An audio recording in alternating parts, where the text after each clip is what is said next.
Hello and hello and welcome to another episode of Loose Canon. We are back with another show.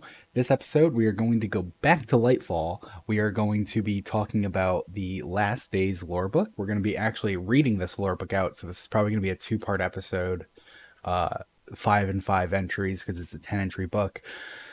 But they're short, emotional stories about the Neomuni people in the days before they uploaded themselves to the Cloud Arc.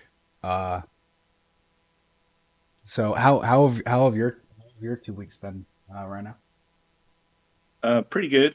I've just been staying busy. Yeah. I've been playing, Destiny every day, so I've actually been able to play. It's kind of nice being able to run the the weeklies. Hmm. So that's been good. Sometimes I don't get a chance to do that, but this time around, or this last 2 weeks, I've played every day at least Are we in an week hour or four so. right now? I lose track. Yes? Question mark? Okay, just because my notes. Yeah, I saw I saw some people complaining about one of the recent changes they made, how the pinnacles now come from the bounties at the vendors. So you do 8 bounties at Zavala, at Shaxx, at Drifter, and you get a pinnacle reward. And the exotics for every 3 playlist, it's any playlist. You can do 1, 2, 3, 1, 2, 3, 1, 2, 3, or you can just do 1, 2, 3, 4, 5, 6, 7, 8, 9, 1, 2, 3, 4, 5, 6, 7, 8, 9. I love that Yeah. system, but I've seen some people complaining about it. What do you think about it? I like it. Um, I mean, there's a lot of little mysteries and stuff that we're still trying to figure out, and there's some good meat on the bone. And I think that the way that Bungie has done it this time around, they're kind of making you go back to areas that you may or may not have glossed over last time. Hmm. So, like exploring, the the Witch Queen's Savathun's throne world, blah blah blah. Hmm. Like there's a lot of going back to that, and then there's going to Neomuna and some other stuff, and so that's kind of cool that they've tried to incorporate us going back to older content areas, Hmm. but they put in a few new things like with the solar void arc thing that you're using for the cards. You got to Hmm. go to the throne world and get those, and then there's like a special bad guy that Hmm. pops up that you got to kill when you do the thing. So that's kind of neat. And then Neo Moon has got a couple of missions that are tied, or that you got to go there, and it's tied to some of the stuff that you do. And then Crucible is all kinds of chaos right now because of its broken meta, but it's neat that they've kind of incorporated a few little things in the Crucible as well. Yeah. So that's cool. Whereas before, you really kind of felt like, okay, this is where we live. Like Hmm. even with Lightfall, I kind of felt like we just lived in Neomuna. Like that was it, you know. There's a lot to do So there. there wasn't really yeah. So there wasn't a real whole lot of stuff that made you want to go back and do Savathun's Throne World or you know. Hmm. I can even remember way back to Destiny 2 when it first came out, and we had Nessus, and like I mean, it was just insane how often we were in Nessus for everything. Yeah. Remember? I mean, It was just Nessus was like one of the that's big two. It was Nessus and the EDZ, and then Titan yeah, was like microscopic, and Io was like medium size. yeah, yeah, yeah. So Titan, it's crazy because Titan had a lot on it, and then we got to go back to Titan for the Deep, which Hmm. was cool, but we didn't really go to Titan. Yeah, and that's something that you talking about like going back to the throne world and stuff just kind of like put up a light bulb in my head. The helm, when it was originally introduced, it was like, yes, this is where we meet with our people, and we have artifacts here, and we're dealing with stuff in this spaceship. And also, conveniently, it's going to be facilitating the seasonal content where it's like, okay, it's here and now it's gone because we dealt with it at the end of the Right. year type of thing. However, I just realized this season, this year, uh, what was the first season of this year from the helm? Did Oh, from the helm, it would be the battlegrounds, right? Battlegrounds We did the battlegrounds with when we were fighting against what's her name? Zivu? Keitel. Keitel? No, that was No, last because year. the season of the hunt was on the Tangled Shore. No, but this year, Lightfall season one. This year in the helm, Yeah. uh, the Warmind, wasn't it? No, that was the Warmind died last year. Was that last year? Yes, I'm so fucking lost. Oh my god. Oh, me too. What Okay, I was then gonna say though yeah. is what they've been doing recently in the helm. It's funny to me because they're like, all right, here's your special room for your new location, except the special room Yeah. really just kind of holds a portal, and it's gonna bring you to Titan, and it's gonna bring you to Savathun's throne world, and it's like Oh we yeah. could have just gone That's there. funny. We could have just gone there in the first place, but no. We gotta keep it Yeah. from the helm. I remember on Twitter they kind of explained a little bit of that, why we have to talk to the holo Yeah, projector and then the radio and then go to the portal and then go to the talk to the people or whatever. it's a Something little about silly. how yeah, something about how things load and how Hmm. content goes in and the string of quests that you go Hmm. through. They can't put it all in one area because it like something happens with the coding and all that dialogue and all that stuff. So like it has to be strung that way. Yeah, it makes you wonder, like if like I know I know Activision wasn't like this absolutely horrible, nothing but bad decisions. What was it? Producer from Destiny One, but they Mm. were probably the biggest facilitator of you got to get this out. You gotta push. You gotta Oh, and absolutely. Yeah.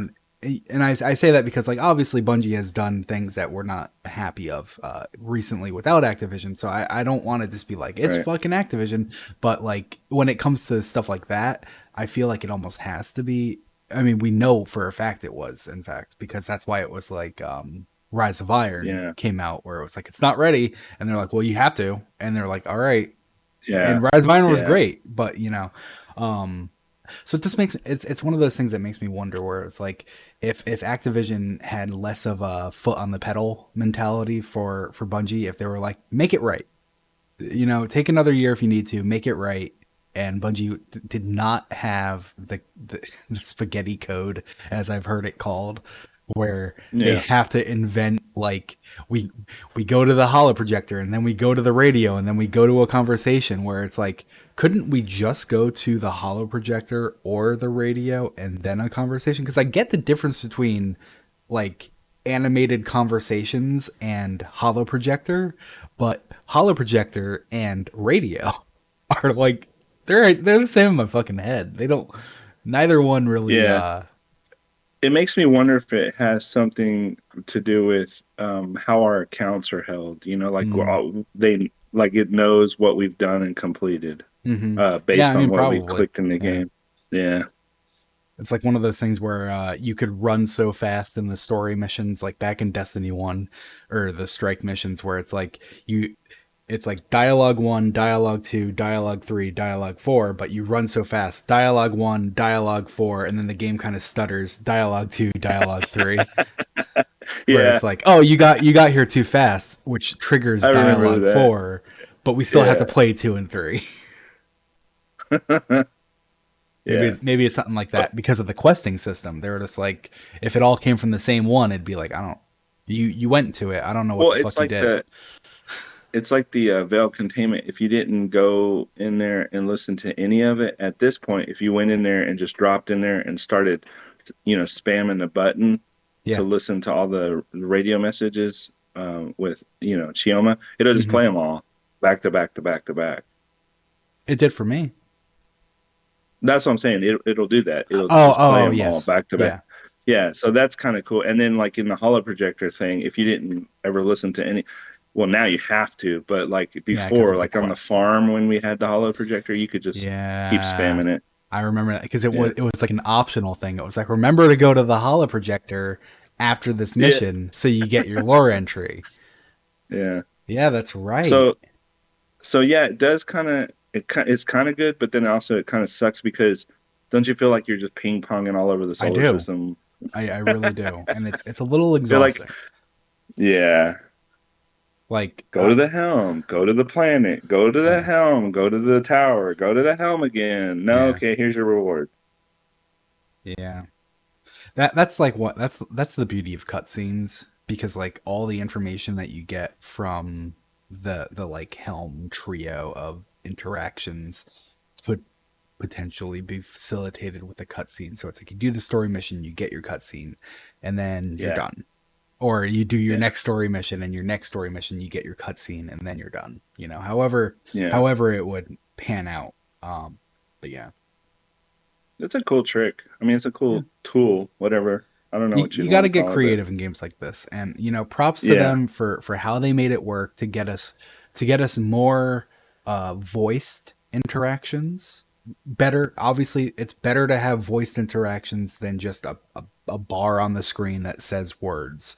So if yeah. this is how it happens, and this is the only way it could be facilitated, you know, good job. Like Great. Yeah, good I'm job. not upset with it.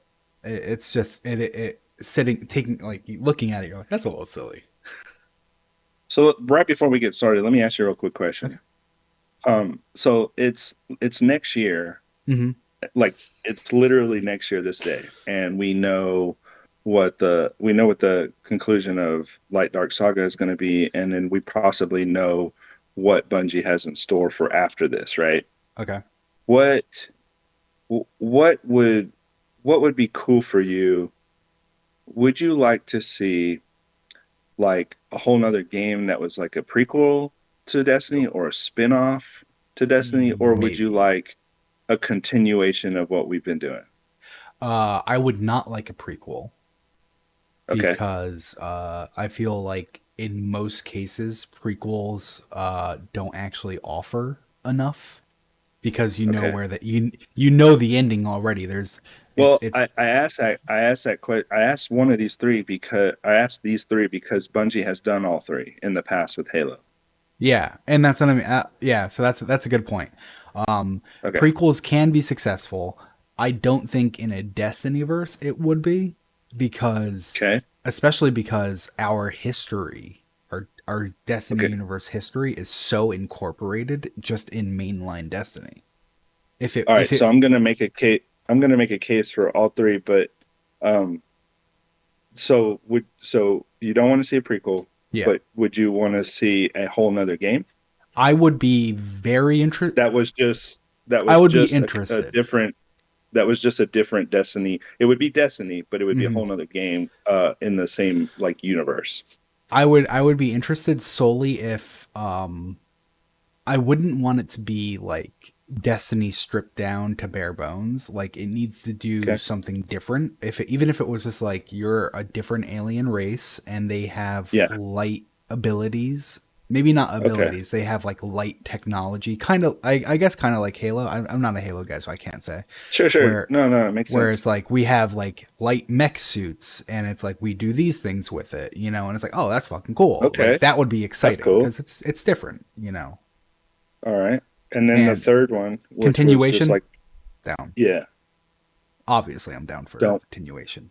down with continuation. Okay. Especially if and I laughed at when you asked that question because just yesterday I was talking about because of the bug that's happening. I drew the connection.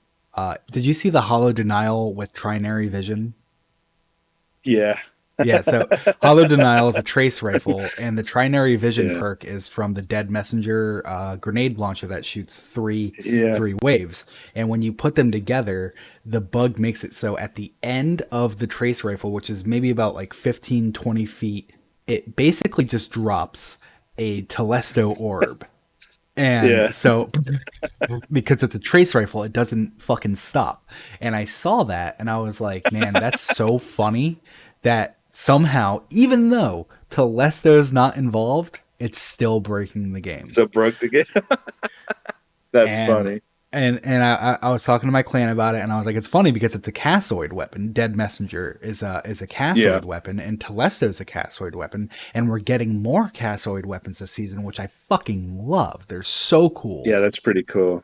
Yeah. And the thing about it is, I want to know more about like what the fuck's going on with cassoid because their experimental sub munitions that their origin perk is Yeah. is harbinger energy, and it's like harbingers were used by Marasov to take out the dread, or not to take out, to stop the dreadnought and Yeah. take out Oryx's fleet from approaching back in And the Taken so King. and so that's one of the biggest, that's still one of the biggest mysteries as to what were the harbingers. And then Yep, there was in somewhere in the lore, it was alluded to that the harbingers were supplanted yep, into the dreadnought. and that's what I So was just gonna say. yeah, that makes you wonder, like Yeah, it's like what, how long? How long do they need to fucking hibernate before they come out yeah, and they're like, hey, we're before back, they bitches. grow. Yeah. I remember way back when that happened, one of the writers, it might have been a slip up, but one of the writers on Twitter, uh, coined the phrase Harbibi because it was, it was used like they were showing the cutscene with the Harbingers attacking the Dreadnought. And Hmm. then, they said, "Oh, Harbibis," and I realized, oh, that's one of the writers. And then later on, I saw the usage again amongst a couple other writers about the harbingers being referred to as Harbibis, Hmm. which is just a term, to say like your baby, Hmm. that kind of thing. And so it made me. It's always been in the back of my mind, like, was there was there a backdoor writing for this somewhere, and we just haven't seen it yet, I and think we're so. just I waiting. Yeah. Yeah, I mean, that's like one of Bungie's like tenants, I guess you would say. They like to plant seeds. So they planted the yeah, seed of harbingers have been planted within the dreadnought. Will they grow? yeah, Who knows? Like we're fucking like exactly. we're like 9 years later The and they still haven't grown. So maybe the not. tree of silver wings, and then Another one, yes. the eternal warrior, where he's, the face of the Titan is made out of stone, right? And Hmm. then we know of other stone things that are being used in the game as armor and stuff like that. So like all these little Yeah. tie-ins. And And so now that we know about the witness and calcification and slicing things, it's like, oh crap, are we headed for something that's going to tell us about those finally? And the Ahamkara, mhm. like, And so oh that's what I would love to see with continuation. We have the harbingers, or let's hear about the harbingers. Let's hear about the Aphelion. Let's hear about the Nastareth. yeah, Let's hear about like all these things that Aeons, had just like one-offs. And actually, as I'm right? saying that, before you make your case, I'm already kind of coming around to the idea of prequels because I realize there is space for prequels with things Yeah, like the Awoken have fought the Aphelion. All right, cool. yep, Prequel. Awoken centric prequel. There's no Guardians. It's Awoken fighting whatever the fuck the Aphelion are. And we get to see right. the Aphelion. That would be cool. And so I was just gonna say, so the first one, prequel, Mm-hmm. was Halo Reach Mm-hmm. by Bungie, and that's my absolute favorite game from the Halo franchise, just because of the entire fun of it. And so one of the things that was cool about Halo Reach was they um, they really kind of that was really kind of the playground for Bungie, as far as building Destiny, because Halo Reach was a really big departure from the Halo mechanics and franchise and the first person shooter, and they had changed so much. But what they did was they went from a far flung future to a further in the past, and it was neat to see a more like militarized weapon. The armor wasn't as crazy, you know what I Mm-hmm. mean? And so like you were stripped down, but we had things like jetpacks and these loadouts and abilities that hadn't been used before.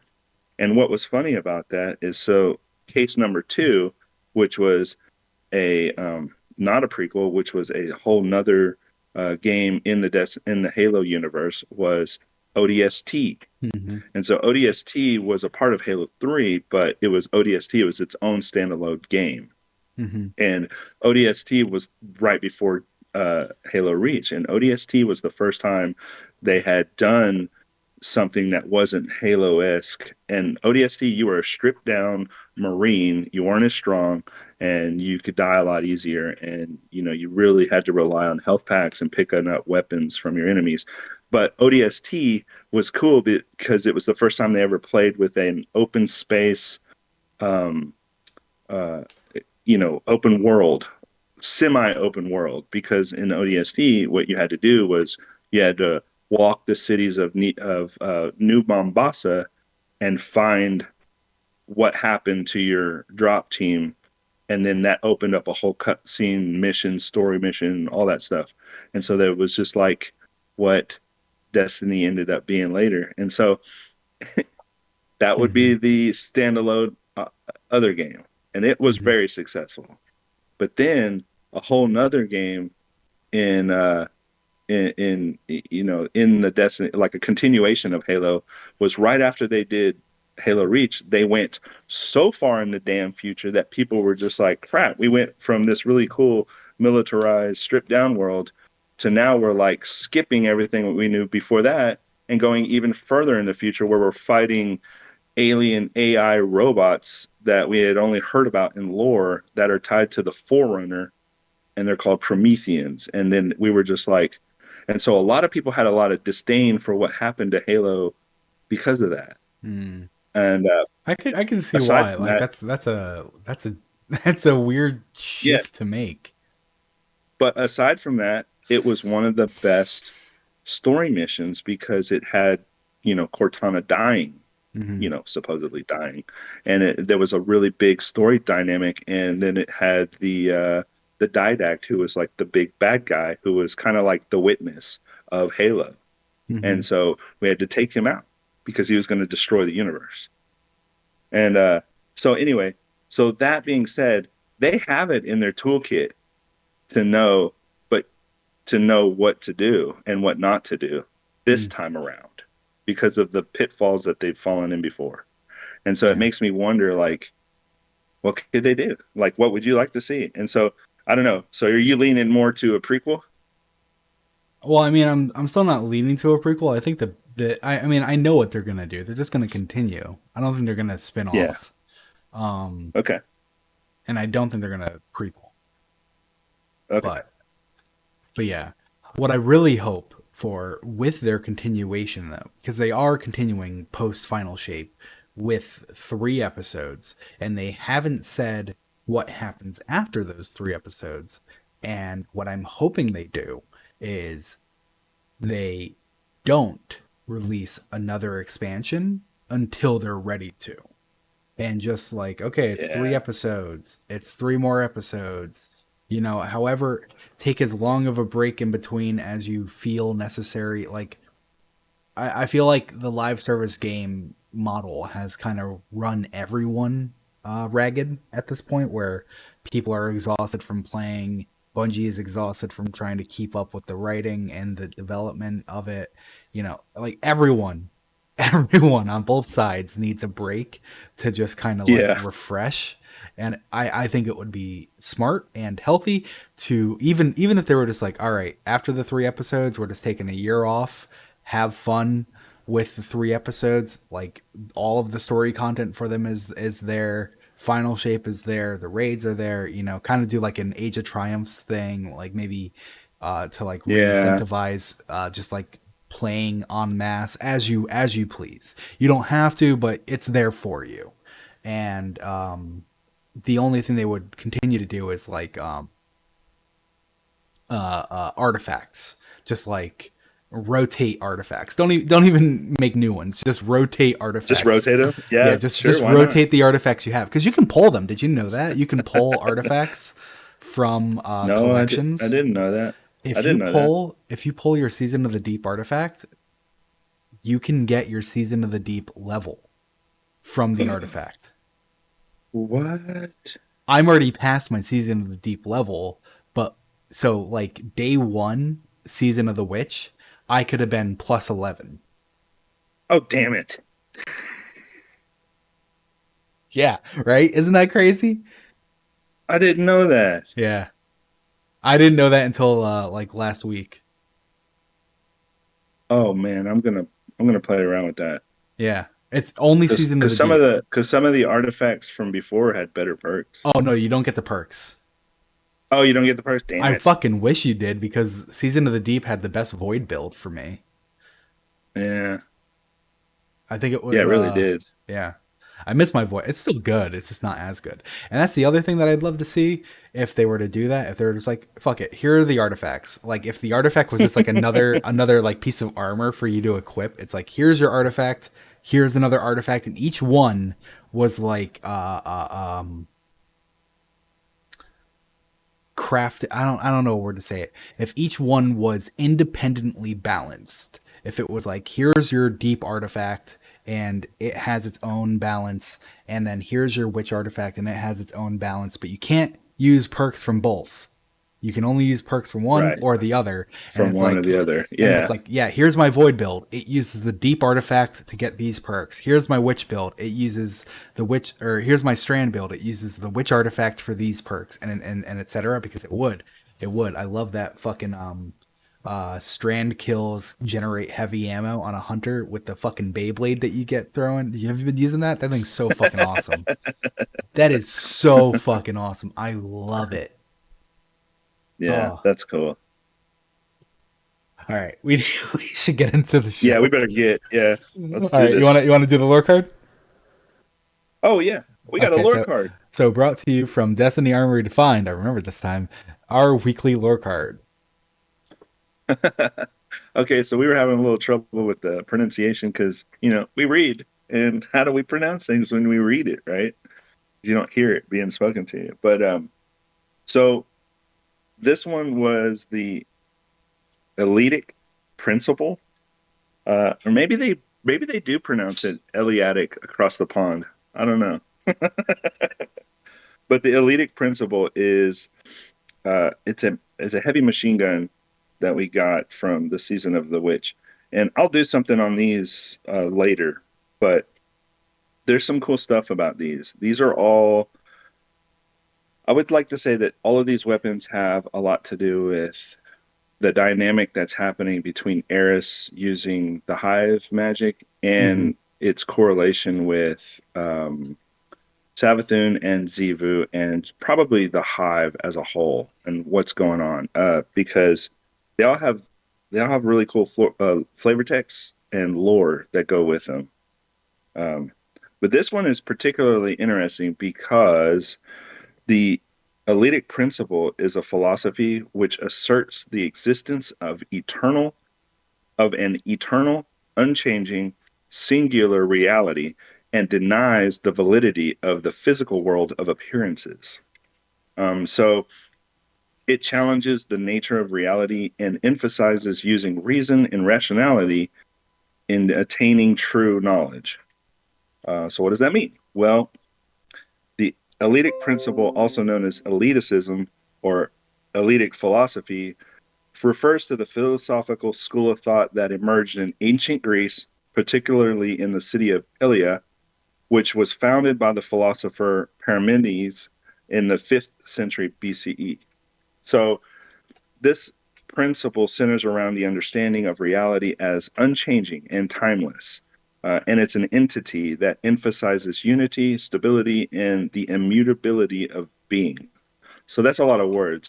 But basically, at its core, the Eleatic principle posits that existence is composed of a singular, eternal, and unchanging reality. Okay. Okay. So what that basically means is if we had, if we were to go into, I guess, what would you consider that to be? Damn it. I was going to make a point and now I'm kind of like all over the place. You said So, it like, if was you were going to, an unchanging reality. yeah, so if you were going to like posit, for instance, that everything that happens in this universe will happen and you have no control over it, kind of, right? Oh, okay. I was gonna say because that's what the witness wants. It wants everything to remain static and nothing, no chaos, pure order. So this is really interesting because this means that this reality would be the one, or Hmm. it's considered a being, and it would be understood to be indivisible and unaffected by the passage of time, right? And Hmm. so our existence in this um, uh, existence, I guess, it would be devoid of any multiplicity.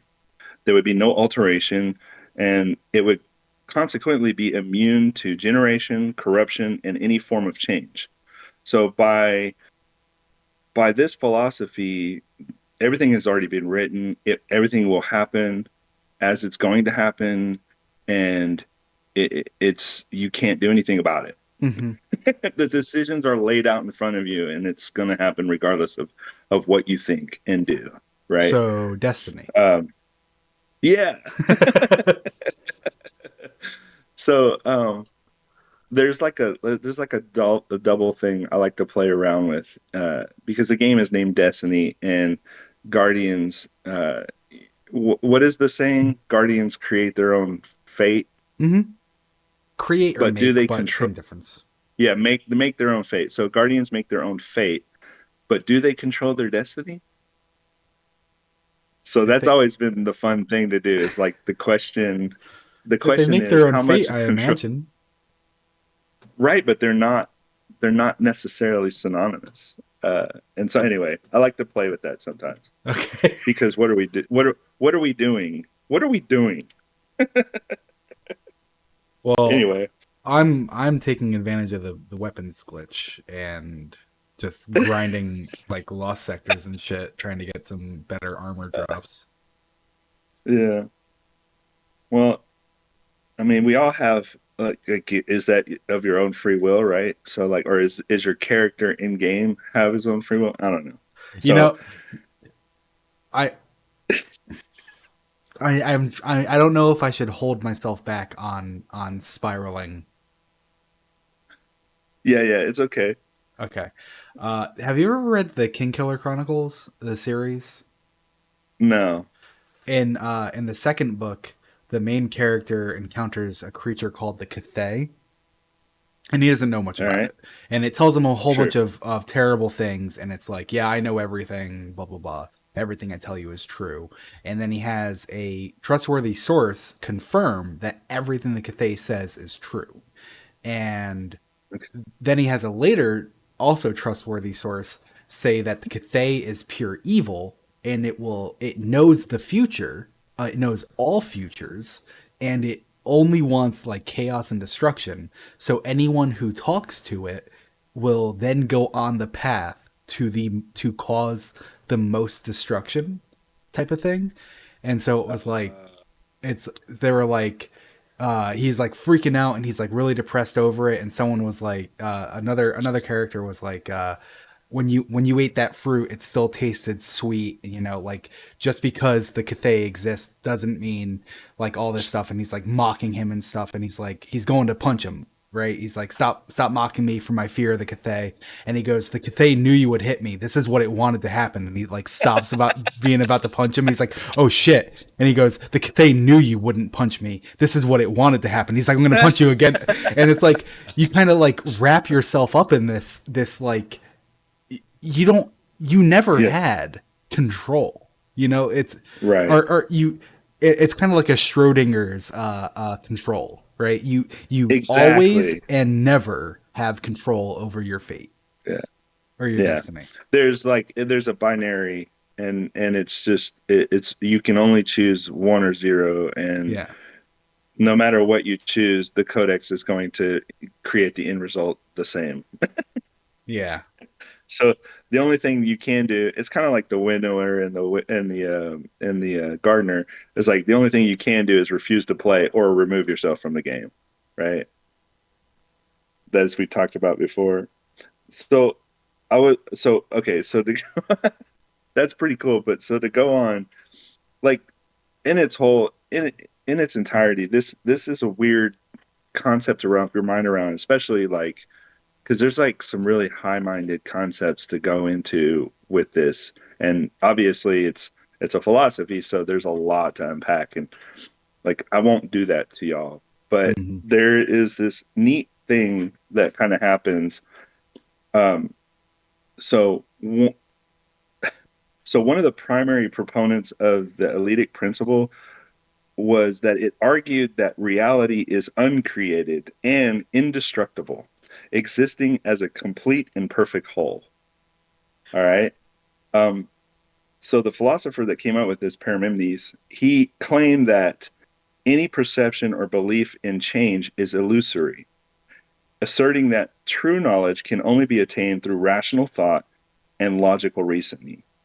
And so this means that the senses are unreliable sources of knowledge and they can be easily deceived, leading to false beliefs and opinions. Obviously, like you see that in social everywhere. Hmm. So he kind of had this idea that to go outside of this existence, you had to use, rational thought and logical reasoning, and that removed you from this perfect, you know, um, totally perfect whole of existence that we've had. And so it's kind of neat because if you think about it, it kind of means that to ascend outside of this perfect whole of existence is to attain knowledge, right? Hmm. So if you attain knowledge, you're basically ascending to a higher thought realm that is outside of this perfect whole of an existence. So Hmm. it's like I think this probably has gone back as far as humans could think. Like when we first were thinking as humans, I Yeah. think this concept has been around forever that if you get smart, you ascend to the next level of a higher state of being, and then you are somehow removed from this whole of existence, and Hmm. you know everything that happens to you in the physical manifestation uh, is is just a perfect. It's just a part of this, and your whole focus in life is to shed your mortal coil and then ascend to godhood in a way, right? Like, and so how to do that? Well, you just get smart. Um, All so like these philosophers, yeah, go I was ahead. gonna say all these like philosophy things like the Eleatic principle and stuff. They just they really reinforce my nihilism, where it's just like, you know what, it Yeah, doesn't fucking matter. yeah. So I would say like in the last 5 or 6 years, I've learned of and adopted a thought, and it's kind of like how my mind works now, and it's called optimistic nihilism. So if you ever get time, look that up. It's really cool. But that's kind of like my walk of life now. I'm a nihilist, but I'm optimistic, you know? Uh, yeah, I'm gonna put up an image on screen Okay. that facilitates what I feel like you're saying. I'm loading it up now.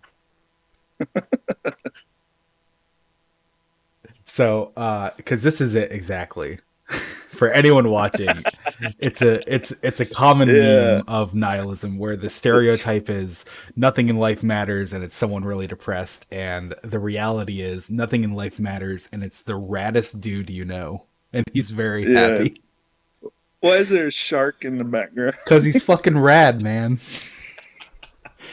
Oh, that's awesome. Nothing matters. Okay. Have a good time.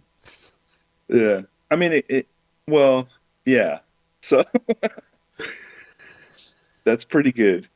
Um, okay, so to wrap this up, the elitic principle denies the possibility of the void or empty space, positing that there can be no existence or reality where there is absolute nothingness. And I just put an image in here that kind of explains the evolution of this thought. And so all of these philosophers kind of like shared and used previous philosophers' thoughts to build upon over the years. And so like it just talks about different philosophers, but this is where they were with this elitic principle. Um, Mm-hmm. so this is kind of interesting because according to the elitic philosophers that evolved this concept, the concept of nothingness is inconceivable and does not align with their understanding of the nature of being. The elitic principle has had a significant influence on Western philosophy, particularly with regard to metaphysics and ontology. Um, so it's still somewhat used today to like do thought experiments and create like just juxtapositions or have like challenge solipsisms and all kinds of different thought uh, things. So uh, its emphasis is on the unity and stability of being and challenges the prevalent belief systems and ideologies that attribute reality to a constantly changing and evolving world. And so this Iliadic principle is used to kind of challenge those thoughts that the world is changing and it's constantly changing and it's evolving, and then one day the world will be something completely different, like this elitic principle has always been used to kind of like be the devil's advocate, right? Mm-hmm. And so um, elitism this is a different way. Elitism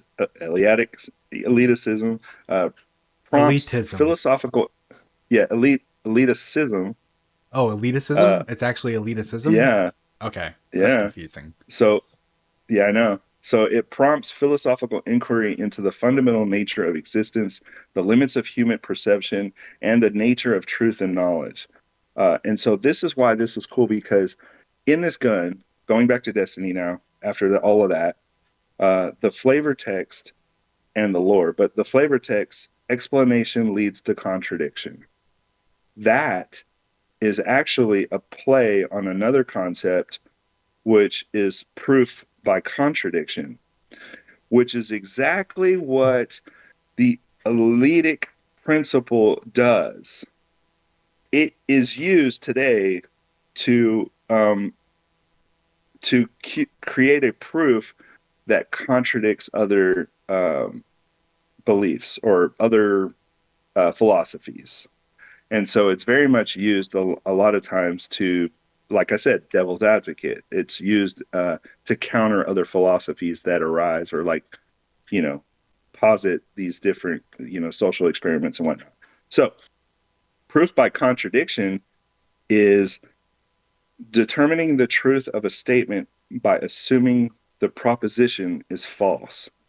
And one of the coolest things that, you know, proof by contradiction does is it's used in mathematics a lot of times when trying to prove, um, let's say, like geometrical shapes, geometries, triangles, all kinds of cool things. Basically, it's a way to show a proof by contradicting that proof and creating a true. Like there's a true and a false Mm-hmm. solution, and you can only have one. You can either have true or false. And so when you use proof by contradiction in mathematics, it shows your proof by considering the false, right? And Hmm. so you do a mathematic equation and it comes up false, therefore meaning your previous solution is true by using the false to prove it. And so, what do we know about Eris, and what do we know about Savathun, and what do we know about Zivu? Savathun is, trickery, and Mm-hmm. she tells us about the truths and the lies, and what is actually true and what is actually a lie. We still have yet to fully understand that. Well, we've got And a few of them. right, well, that's what I'm saying. Like we still there's still a few that are kind of Oh, like, okay. Yeah, I'm sorry. you know what I mean? I'm and nitpicking. and so what's cool about this gun is Eris is in the middle and she's using the hive magic to basically prove what's true by contradicting the hive logic with her own uh with the two worms and the artifact and using it against them, like fighting fire with fire. to force out the truth or to force out Zivu's, you know, to counteract Zivu's tithing, to bring out whatever Savathun is either trying to do or not to do. So by the end of all of this, she very much is using somewhat of this elitic principle to show that whatever you think you believe in the hive sword logic, I can bring this to either show yes you're going to win or no you're not. And so something has to be done. We have to figure it out. So fighting fire with fire is going to yield a result at the end of all of this. And so it's just really cool that Bungie writers attribute these different naming conventions to different weapons that are tied to Season of the Witch, and they're very much telling us what's happening within the story. Mm-hmm. And I know this was a long-winded explanation, but it's important because to understand the elitic principle really kind of sheds light on what's happening with the dynamic of Eris being involved and intervening in the sword logic stuff. So So, she's forcing either a true or false statement by using the hive's logic against them. So I'm so glad you said that because I'm going to read something really quick. I took off the image, Okay. but I'm going to read Yeah. verse 3:8, King of Shapes from the Books of Uh-huh. Sorrow. This is the coronation of Oryx, the taken king. It happened thus. In the cold abyss of the sword world, King Allrash, and that's my favorite typo. It's actually King or Oryx, not Allrash. Never been fixed. Oops. King Arash walked under the cloak of green fire. He walked through the sky, and the sky shuddered and froze beneath his feet. He walked until he found Akka, the worm of secrets, who was denying a truth until it became a lie. Akka, my god, worm of secrets, I am Oryx, sole king of the hive. I have come to receive a secret. I want a secret power from the deep which you hold. I give no secrets, said Akka, whose voice was code. No, said Oryx. You give nothing. Giving is for the sky. You worship the deep, which asks that we take what we need. Akka said nothing, because if it denied this truth, the truth might become false. But you gave us your Oh, larva, the worm, said Arix, and that is why the worm devours us now, because it was given, not taken. So I must take what I need from you, although you are my god. Said Akka, you have not the strength. But this was a lie. Arix had killed Savathun, his sibling, and Zivu, Arath, his sibling, and he had the sword logic of killing them. Arix, the first navigator, set upon the god with his sword and his words, and cut Akka to pieces, and took from those pieces the secret of calling upon the deep. He wrote this secret on a set of tablets, which he called the Tablets of Ruin, and he wore them about his waist. Then Arix said, now I may speak to the deep, the beautiful final shape. I will be king of shapes. I will learn the secrets of our destiny. His speech of the deep to the deep was not recorded here, but it is known that he returned and he said, now I am Oryx, the taken king, and I had the power to take life and make it my own. Then he went out to the universe to fight the Ecumeni, which is actually how apparently it's pronounced because they had a dialogue. yeah, That's I saw that. Ecumeni, Ecumeni with his tablets, and the worm, his god, was pleased. So throughout this entry, there's all this like truth and lie of the sword logic. So it's like Yeah, it's exactly what you're saying. You're like really fucking on the ball with that. And nice. that's why I was like, I just have to read this whole thing because it's not one line, it's several lines throughout this where it's uh, Akka said nothing because if it denied this truth, the truth might become false. So it's exactly like you're saying. Eris is saying, I can use the sword logic to disprove your strength as well. Yeah, dude, that's awesome. I had no idea that that was in. I never correlated the two. That's cool that you read that. Yeah, really really That's good. cool. Okay, so I think we're in week 4. Let me double check Yeah, really quick I'm because almost positive we are. week 4. Yeah, okay, it's definitely week 4. So that means we're starting off with week 3. So this is our recap of the previous weeks. Take some notes. We just run through it just so everyone, if there's anything to bring up. So We start week 3 with an intro conversation where Eris informs us a voice from the deep tells her the same as the hive gods, that she must always enact her purpose, which is vengeance, in exchange for her immortality. She denies this voice, which couldn't be the witness, I'm assuming, claiming that soon she will destroy her hive form. Despite our tithes to Eris, Zivu still grows with strength from our actions, which was surprising to me. I thought this whole thing was to deny Zivu our tithes Yeah. by directing them to Eris, but Zivu claims she's still getting them. So Eris claims she alone won't be enough to take out Zivu. And she's quoted saying, "A ripple is cast, a great shadow rises from a sea of blood. Something is coming." Hmm. And so after that intro, we have a Spire of Savathun, and Zivu fights verbally with Eris during this Spire run. In it, Zivu claims Eris proves her own logic that there is only war. Zivu also has lines calling Eris a sister. She's like saying Yeah. like how Eris has always been one of her sisters, and Yeah. and she's always been a hive. This isn't anything new. And it's just like there's two ways to think of that, and it's like, is she? Because that'd be crazy. That'd be the fucking batshit craziest plot twist if Zivu is just like dropping that Eris has secretly always been a hive, or is Zivu just absolutely fucking crazy herself? Yeah, and I think, and I can't wonder. I a lot of times I wonder if we aren't going to learn that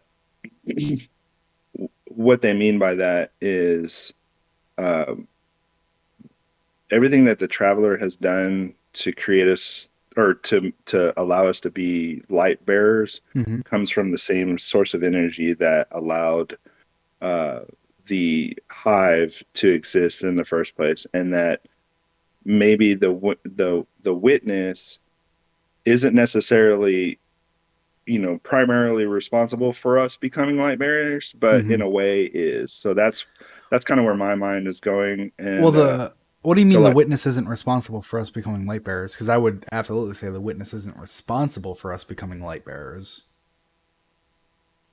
wait, say it again. Isn't What do you responsible for us? what do you mean by the Oh, witness isn't responsible? well, so like the witness per se uh is like we focus on the witness as being comprised of entities that wanted to understand the universe Mm-hmm. because they needed more. Mm-hmm. And so, by that logic, those entities that the witness is comprised of could very well uh, be the same source of what the traveler was originally desiring. And so, if the traveler wanted to grow and create, life, and the winnower wanted to basically, you know, know that, make everything order by not creating because creating was suffering, yada yada, and now the winnower is mantling that responsibility. Could that posit the logic that light bearers come from the same um source Source of how the witness of was wanting? created? Yeah. I would agree with that because the And so witness by was. so what I was thinking is that by proxy, whatever the hive have become, whatever we have become, whatever the fallen have become, whatever the Oh. Ammonite have become, everybody that has become something was all a byproduct of that wanting more. Yeah. So, because from my understanding, and time will tell how true Yeah, this is. From my understanding, the Veil and the Traveler were once whole. That's what was alluded to from the Veil containment logs. They were once whole, yeah, and it was the knowledge from the Veil that gave the people that became the witness the knowledge to yeah, become the witness. a fucking stupid way of saying that. I'm sorry. I Um, know. It's okay. It's fine. I um, get what you're saying. and so then the knowledge from the traveler gives people their light, gives them their light. Like they're not light wielders, but they do harness light energies to Yeah. better their civilizations and everything and all that. Like, uh, as Jacob Hardy said back in the Golden Age, like children were much smarter than he ever was. Like he was just doing basic math, and now they're doing complex math at his Yeah. what was his age, and he's an old man, and because of medicine, modern medicine, he's young, he's fit, you know, he's gonna live 3 times Yeah. as long, and all Yeah. those things. So the gift of the traveler, and then later the gift of the witness through the Sure. worms to the hive. Those are very Similar. separate sides of the same coin. I would Yeah. say. Um, And so and so that's where I'm picking up on this is because uh recently there's just been a little bit of tie-in to like the fundament world and how the mhm. traveler, had something to do with that. And the fundament wasn't always what did they say? The fundament wasn't always, what it is or what we know it to be. It was once a place, right? Or I don't something like that. I don't recall that. Where did you hear that? 'Cause, mm, I can't remember exactly, but I know it's somewhere out there. And it might have What been was it something a? Bungie said.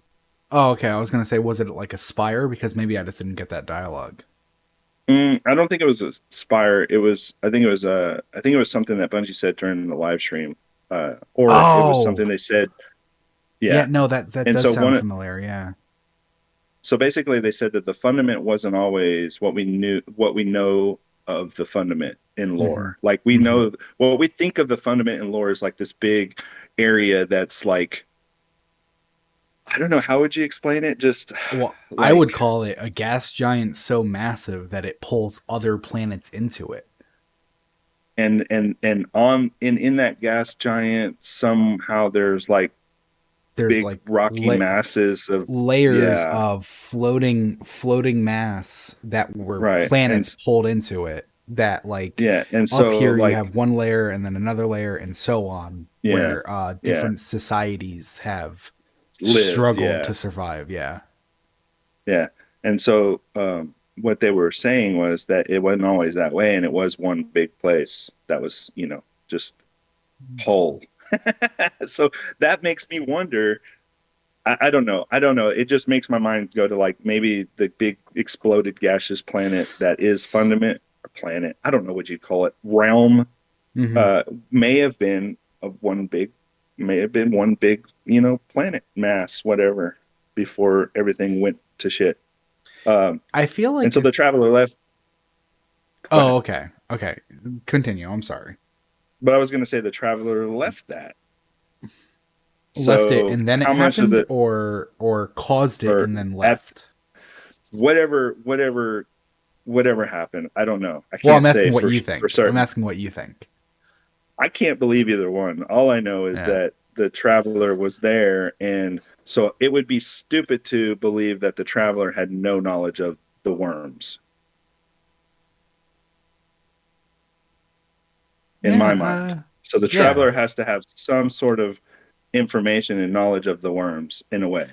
That used to be an argument that I would hear back in like D1. I used to say, because from the Books of Sorrow, the Hive took a number of moons, hollowed them out, filled them with Hive, and just went to them all like go into Yeah. space, spread the Hive, you know. And I had said that our moon was actually a Hive war moon that was just like in stasis Yeah. Yeah. until so Same. long. And people were like, the Traveler would never accept a war moon.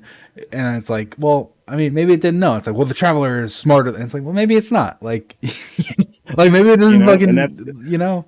that's the other crazy thing is like how much of how much of the Ahamkara did the traveler actually know about? You know what I mean? Like there was a whole hunt. There was a whole, war moon. You know what I mean? Like, come Oh, on. so that, and I think that's actually a perfect example of it, where it was like the Ahamkara were said to have always followed the traveler, right? Like, so like wherever the traveler Yep. went, the Ahamkara went. And this week or last week, we had a very interesting conversation, which actually confirmed a difference in how we viewed something that we'll touch on. Um, so it wasn't always the Ahamkara, but it was always a parasitic life form that would follow and feast on like the potential realities that the traveler kind of Boom. bestows on people. And Yeah. so I think the traveler might have known about it, but it was just like, what am I gonna do? Like it's not my it's And I'm so not the that one that and, does things. Like, you and so know? that's cool because reality is the finest flesh. Yeah. And exactly. So let's keep moving with this. Yeah, sorry. Unless you have something more to say. I don't want to cut you off, No, but I that's do it. want to keep it moving. No, that's it. That's it. Okay. So then after whatever I just said before, we have a hollow projector where Amaru informs us that Xivu Arath has gotten into the throne world, into Savathun's throne world. Sav has been collecting creatures that will make excellent tithes for Xivu, so we need to get them first for that weirdo Eris, as Imaru called her. And so we have a special mission called Conjure, where we just basically go back to the Altars of Sorrow or Altars of Sorrow. Is that what they're called? I forget what they're called. Altars of sorrow. Isn't that on the moon? Oh. Uh, yeah, I don't. Yeah, that's the one on the moon. Seasonal activity B. We go back to seasonal activity B, and this is why I can't We're gonna remember have to anything. retitle this show, by the way. Yeah, no, it is. We are not talking about last days. That is not happening. No, it's over. Um, that's why I can't fucking remember anything anymore, because I've accepted season 1, season 2, season 3, season 4, and now I don't even care about the activities. It's seasonal activity 1, seasonal activity 2, seasonal activity. We're on seasonal activity A and seasonal activity 3B. Like we have 3A and 3B. So, Uh, and there's also seasonal raid, whoever the fuck that is. this is how my mind works. I am so bad with these names, There's but too many. I know so much about what's going on, but I can't remember the damn names for most of it. You Yeah. know what I mean? Yeah, no, Uh, exactly. And then you sound like you're just making shit up. And I mean, yeah, that's bad because half the exactly. time I am. Yeah. So in the mission, Savathun actually planned for Xivu to do exactly this. When Xivu first saw the spire of Savathun, she saw it as a temple to the sky, and she was disgusted. Then she saw it that it was actually built on death, and it's a temple of the sword logic. Logic so pure even guardians worship it. So like Xivu's like fucking like doing backflips to prove that even the light follows the sword logic, which he's not exactly wrong. The light has been, well, the guardians who wield the light have been doing some fucking atrocious shit. Right. Xivu and Eris bicker about whose logic trumps whom's. Xivu welcomes our continued tribute. This is where we get that a little bit. Eris claims we will sharpen the blade that pierces the heart of war, which is badass. Yeah, that is pretty cool. Imaru claims Savathun is more proud of us than her own brood. Savathun left another voice text for us. She says how we will obtain we will claim self-defense against Xivu, but that could only last so long, because that's kind of what we've been doing, where it's like, oh, the fallen are attacking us, let's go kill them all in self-defense. And Yeah, we've done that for fucking years now. that is true, um though. That is true. and that if we fight her back, it will be with ferocity, which she would love. So that ends the mission. We move on to the holoprojector, where Ikora is very upset about the current events. Eris being Hive, attempting to revive Savathun, and she's quoted saying, "We've lost so much to the Hive already. We can't let them take any more." Very emotional. And from the Yeah. holoprojector, we then walk to the radio message, where Amaru shares a million-year-old recording, which is dangerous for timeline generation because, like, what does that mean? Does it mean million to the day? Does it mean million because random? And then you have to think about, like, well, how does space factor into this, where it's like, yeah, it's a Yeah. million years relative to Earth, but actually it's like a billion years ago in terms of how long the Hive have traveled, or fucking Sure. nonsense.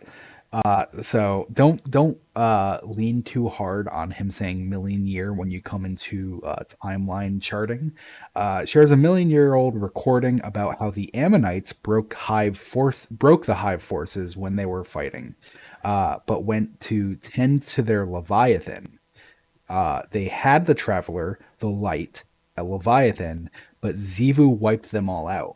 So Imaru thought very highly of the Ammonites, and he thinks we're just like fucking shit compared to them. And Zivu still trumped him, you know. So he's like, "You guys are fucked." Like he's Yeah. just calling it like he Yeah. sees it. Yeah. And that's how we end week 3. Imara is a really cool character because he's like that deplorable, seedy Mm-hmm. bad guy that you kind of have to work with, Mm-hmm. and it's neat because like you have to trust him, and then Yeah. you're like, well, how much is this? How much of this is actually messing with us? But what we have learned from Imaru is that he doesn't hold punches. He's just going to tell you how it is. Like he's kind of like the roaster, like Yeah. the Yeah, no, he's a bit of an ass. He absolutely is. I yeah, think he's yeah, a fun character though. I enjoy his yeah. I do presence. too. Yeah. He I I think I it's think in if anybody talked to you like that in the real world, they're like, fuck you'd this probably get guy. pretty upset. Yeah. Yeah, but or you'd love them and think, oh, this is fun. You know what I mean? They So I just learned about this recently. At Disney, there's actually a diner that's basically Amaru. All the servers are Amaru, and they like we had get a to place like that here in yell Dallas. at In you. fact, it's still there. It's called Dick's Last Resort. Oh yeah, I've heard of that one. Yeah, it's funny. And when I was like 16 years old in high school, some friends of mine took me there one time, and they didn't tell me what the place was. Yep. And so we walked in, and like this lady walked in through and just like slammed the door in front of us as we were about to walk in. And then one of my friends chimed out and was like, "Fucking bitch" or whatever, something like that, something mean, right? And Oh then she like shit. flipped him off, and then we go in there and I'm like, holy crap, dude. We go in there and we sit down, and our server was really rude, and so like I'm getting really emotional, like sitting down just thinking, where am I? Why are these people such assholes? That's so And funny. my friends are just laughing at me because they didn't tell me, Yeah. and I No, just that's thought it was just a place to eat, and so yeah. it was just funny. And then they finally told me, and I was like, oh my god, I'm such an idiot. I've seen some of them, like videos of them, and I'm like, I don't know. There's a line, but where it's like it's funny, and then there's a line where like I won't get mad at them. I understand it's a Yeah, bit, but it's yeah. like there is a line that they might cross where it's like, no, it's just annoying. Like I I'm don't sure want it's to. probably a lot different now, Yeah. probably toned down. Yeah, it's just like they're rude. Like they slam the menus down. They're like, "What do you want?" And it's like, Yeah, I don't. None of that will phase me. But like, yeah, I've seen somewhere they like yell at you, and I'm like, I don't want to be yelled at while I'm yeah, eating. yeah. Let No. me fucking eat. Don't talk to me. That's what I really want. Don't fucking talk to me. The only time I Altars want you of to talk to me is Summoning. when my drink is empty. Altars of summoning. That's it. Yeah, it just came in my mind just now. There's too many altars. There's reflection. Yeah, Oh altars wait, of Saul. reflection, altars of sorrow, altars of summoning. Fucking Ah, Sabbathing with their goddamn altars, man. yeah. So then Sorry. we're in week 4. That's this week. So should be fresh in everyone's mind. We have another holoprojector with Amaru, and right out the gate, Amaru mocks us and our ability to take out Zivu, and then Yeah. praises Savathun's old plan about taking the Traveler. So the Witch Queen campaign, uh, if you don't remember, Savathun's plan after she got the light and kind of regained her memories and got her footing and got things moving was she was going to take the Traveler into her throne world, hide. Witness will never find it. It's Interesting. gone Yeah. forever, you know. And because of that, Yeah. the witness could never get into the Traveler, as we now know happened, and couldn't get into the Traveler, couldn't create the final shape. Basically, it would stalemate the witness. The witness can go around Yeah. killing everything, but Savathun would effectively be safe and have also been severed from her worm. So win-win for Savathun. We fought her in self-defense. Um, and God, so he kind of says you how can't like, win for losing, dude. You just like, and so uh, he says how it's actually it was a mistake that we did that because it led to, and it's true, it led to the witness getting into the Traveler, which is really bad. And Amaru says the yeah. Traveler didn't make a mistake when it chose the Hive; it was fixing the mistake it made when it chose you. There Fucking you go. brutal. Yeah, that is brutal. And And so like there was another mistake, unless you're about to talk about it. But there was another um, mistake when Eris conjured the worms, uh, Cell, and then the other two that were tied to Asa. well, she said Aka, Asa, Cell.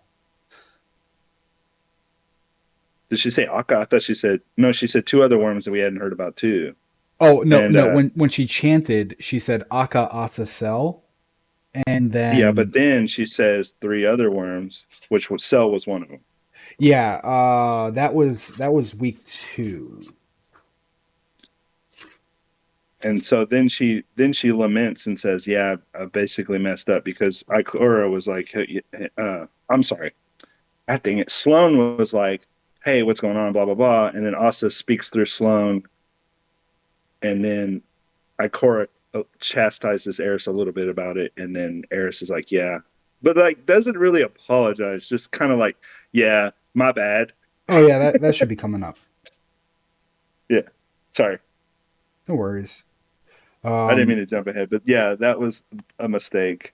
yeah, no, the names were revealed in week 2. There was a holoprojector or something where Ikora said, "I don't recognize those names," and Eris basically said, "Yeah, uh, because I never fucking told you who they were." Like, you dummy, like, you know. And it's like, what the Yeah. fuck, Eris? Why are you concealing information, which is a little And then she suspicious. learned, yeah, but she learned about him from Asa, which is because she knew about the other worms that were tied to Asa. And then, like, Yeah. Sloane's a little miffed about it because she's like, Asa's trying to rest here. Hmm. Stop doing that. And then Asa's like, oh crap, well, you brought me into this now. And so Hmm. now we're just, okay, so here we go. Yeah. So after the holoprojector, I guess we're gonna get the element quests every 2 weeks. So we got our new element quest. I picked Void. You picked Void the first time, right? I did solar this time. Okay, cool.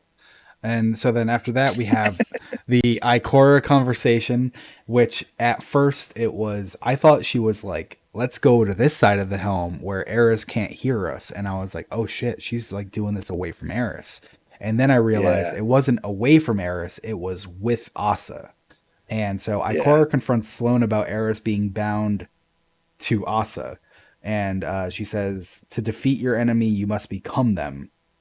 Sloane, Asa speaking through Sloane, if the ritual goes on for too long, Eris will remain Hive permanently, and Asa will become corrupted. And like you said, Sloane is pretty pissed that we're even going to Asa and involving her because she's so exhausted. I still don't really trust her. Like I think she's on our side. I think she's on our side. I do. yeah, I just think she's also like rooting for fucking Savathun. right. So it's like, it's like, Well, yeah, good intentions, yeah, but and it could very well be. And maybe a turn of events are going to show, that there's a lot more. we have a lot more in common with the worms than we ever knew of. You know what I mean? So that's what's Hmm. scaring me about what we're learning in the Spire and throughout this dialogue is that, you know, all of this has been around a long time and the collapse happened, but we still aren't completely sure, even though we've pieced all of this history together and the cryptarchs have done everything they can to understand what happened beforehand, we still don't have a total picture of what happened beforehand. Yeah, the All we cryptarchs have suck. is all we have is, the Dark Ages and all that crap to kind of pull off of, and then the tower being rebuilt and all that stuff. We just don't know specifically what happened. Uh, and we're kind of learning a little bit more about that now. So, anyway, Yep. And so then, after we had that conversation with Ikora, we have another holoprojector with Eris. Eris has been reflecting on the previous conversation when Eris spoke the worms' names. Asa responded. So that ritual that you were mentioning, where she goes Aka Sel Asa or Aka Asa Sel, however the order was, Asa specifically responded. So this binding is causing Asa great pain, and Eris is yeah, extremely against it. She does not want to cause Asa pain, but she has to finish what she started.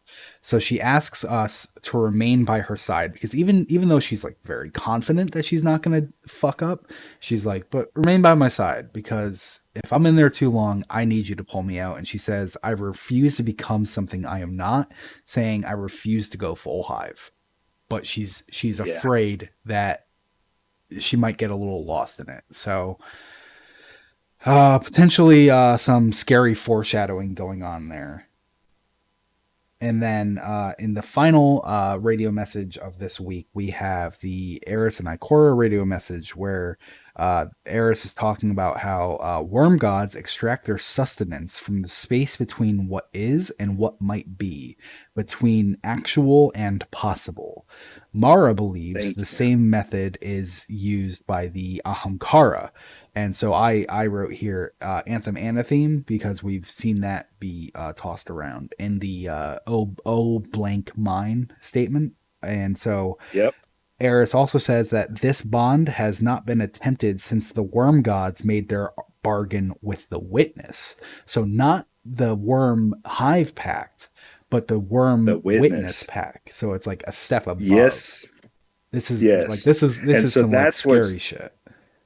that's what's scaring me about this whole dialogue that we're learning is that if the traveler was conscious of the worms or possibly involved with the worms, how much of that was brought over here or even the fallen before he got or the traveler got here? You know what I mean? Hmm. And so, oh, the other worms were Cell, Lace, and Aura. I was just going to bring that into this. That's what Ayers said. Um, but like so the Leviathan of the fundament, right? That's always been a focal point for us. And how much of that was involved with the traveler? Hmm. Well, the Leviathans are creatures of the sky, but what does that mean, right? Like does it Exactly. mean What does that mean? like were they a civilization that were uplifted and then decided fuck our planet, we're going to devote our lives to upholding your principle and we're going to like spread out kind of like priests because that's kind of what it Okay. felt like. So here's where the meta goes, and here's where my mind goes, and here's the meta of it all. And this Hmm. is, I could be completely on the wrong side of everything, but um, when we learn about like what you just said, what you read about the hive or about pulling in something. What was it? What did you read? Sorry, I'm butchering this. It's because I'm train of thought and all over the I'm place. sorry, I don't know Uh, what you asked. I was reading something you on my other said, screen. yeah, yeah, yeah, yeah. So it was a potential outcome was brought into the here, into the now, into the reality. Uh, so that's what scares me about the hive is because if they're using the same kind of logic that we know of the worms in Hamkara, where reality is defined as flesh, Hmm. and we've also learned that. when you're resurrected by your ghost, it could have come from a potential where you existed and you were still whole, and that was Mm-hmm. brought you back. You know what I mean? Like brought you back into this reality. Ooh, So when you die, that's an you're interest. I coming. did not connect that. A Yeah. ghost So that's what resurrection scares me is about all between this. actual and possible. That's why Ankara Exactly. fucking loved Guardians so much. Holy shit. Because that reality they feed Oh off of. They feed fuck. off all of the potential realities that and they invoke that from the Oberon, which is the Leviathan's whole thing. Oh fuck, man. Because Yeah. I didn't have it in my notes, but it was said how Asa doesn't have it in her to or just because Asa refused the bargain with the witness doesn't mean she's not like biologically predisposed to be like interested in feasting on the potential and or the what is Ooh, I and what like might. that. Yeah, Yeah. and so like Eris, even though she's not technically a guardian anymore, like I wonder how much potential Eris has that like maybe it's not Eris that we have to watch out for, maybe it's Asa that we have to watch out for, and not because she's betraying us, but because she can't help it, like she's been All right. feasting on something she's deprived herself of. Yeah. Potential um realities are really freaky. yes. I have one more thing to read. I'm only going to Okay. read a piece. I don't know if I should read the whole thing or not. Um, how long do you have? Do you have a moment? I got a minute. Okay, you got a minute. I'll only read a piece of it. So from Okay. verse 5-3 of the Books of Sorrow, I'd shut them all in cells. This entry is actually from the perspective of Zivu Arath. And so she's talking Okay. about the Harmony, which is one of the planets that the Hive laid waste to on their chase of the Traveler. The Harmony had the Traveler. And so the first line here, Harmony. When the traveler passed across Harmony, it lied to the orbits of 10 worlds. Now they orbit the black hole. The traveler lied to the accretion disk so that it would give the warm light to these worlds. So once again, we're talking about the lies. Yeah. So the truths and lies thing, right? And so then skipping all the way down to the bottom, for the longest time, we had this idea of